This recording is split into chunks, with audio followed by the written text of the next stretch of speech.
Greater Hyderabad municipal corporation ఎన్నికల గడువు సమీపిస్తున్న వేళ తెలంగాణ ప్రభుత్వం తీసుకుంటున్న నిర్ణయాలు రాజకీయ వర్గాల్లో తీవ్ర చర్చకు దారితీస్తున్నాయి. ఫిబ్రవరిలో ప్రస్తుత పాలకవర్గం గడువు ముగుస్తున్నప్పటికీ ఎన్నికల నిర్వహణపై అనిశ్చితి నెలకొంది. ముఖ్యమంత్రి రేవంత్ రెడ్డి నేతృత్వంలోని కాంగ్రెస్ ప్రభుత్వం గ్రేటర్ను 3 ముక్కలు చేయాలనే వ్యూహంతో ఉండటమే ఇందుకు కారణం. పరిపాలనా సౌలభ్యం కోసమే విభజన అని ప్రభుత్వం చెబుతున్నప్పటికీ దీని వెనుక పెద్ద రాజకీయ వ్యూహమే దాగి ఉందని విశ్లేషకులు అభిప్రాయపడుతున్నారు. ప్రస్తుతమున్న గ్రేటర్ హైదరాబాద్ ను భౌగోళికంగా పునర్విభజించి హైదరాబాద్ కార్పొరేషన్, సికింద్రాబాద్ కార్పొరేషన్, సైబరాబాద్ కార్పొరేషన్లుగా మార్చాలన్నది ప్రభుత్వ ప్రధాన ఆలోచనగా తెలుస్తోంది. పాత బస్తీ శివారులోని కొన్ని ప్రాంతాలతో పాటు రాజేంద్రనగర్ చుట్టుపక్కల ఉన్న ప్రాంతాలతో హైదరాబాద్ కార్పొరేషన్ను, మరోవైపు సికింద్రాబాద్ను ఆనుకొని ఉన్న శివారు ప్రాంతాలను కలిపి సికింద్రాబాద్ కార్పొరేషన్ గా, ఇక రంగారెడ్డి అర్బన్ ప్రాంతాలను కలిపి సైబరాబాద్ కార్పొరేషన్ గా మార్చడానికి ప్రభుత్వం రెడీ అయింది.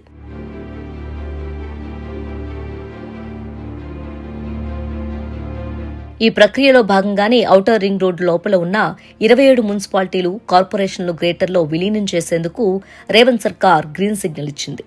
మణికొండ, నిజాంపేట్, బాచుపల్లి, శంషాబాద్ వంటి ప్రాంతాలు ఇందులో ఉన్నాయి. ఈ విలీనంతో ప్రస్తుతం 150గా ఉన్న డివిజన్ల సంఖ్య 200కు పైగా పెరిగే అవకాశం ఉంది. ఇప్పటికే అడ్మినిస్ట్రేటివ్ స్టాఫ్ కాలేజ్ ఆఫ్ ఇండియాతో ప్రభుత్వం ఈ అంశంపై సీక్రెట్ గా సర్వే చేస్తున్నట్లు సమాచారం. గతంలో శివారు ప్రాంతాల విలీనాన్ని తీవ్రంగా వ్యతిరేకించిన మజ్లిస్ పార్టీ తాజా ప్రతిపాదనలను అడ్డుకునే ఆలోచనలో లేనట్టు కనిపిస్తోంది. పాత బస్తీతో పాటు రాజేంద్రనగర్ ప్రాంతాలను కలుపుతూ హైదరాబాద్ కార్పొరేషన్ ఏర్పాటు చేస్తే అక్కడ తమ పట్టు నిలుపుకోవచ్చని ఎంఐఎం భావిస్తోంది.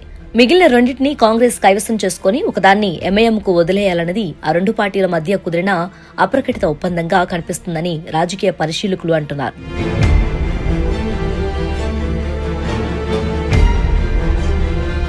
ప్రస్తుతం గ్రేటర్ పరిధిలో బీఆర్ఎస్, బీజేపీలకు గట్టి పట్టుంది.